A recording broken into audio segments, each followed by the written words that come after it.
posts ni Carla Estrada patama sa isyu ngayon nina Jelly O at Jam Ignacio.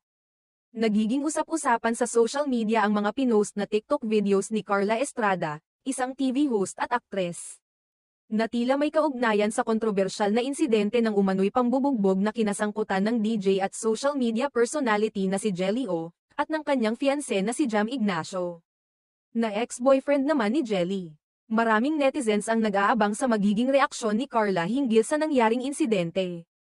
At nagsimula nang magbigay pansin ang publiko sa mga video na tila may mga patama kay Jelly at Jam. Isa sa mga TikTok posts ni Carla na umani ng pansin ay ang video kung saan sabay siyang nagfe-facial at pinapakinggan ang awiting, Do You Miss Me, ni Jocelyn Enriquez. Agad na nagbigay reaksyon ang ilang mga netizen na nagtatanong kung ang pangalan ng nagfe-facial kay Carla ay Jelly, dahil ilang oras lamang bago kumalat ang balita tungkol sa insidente ng pambubugbog.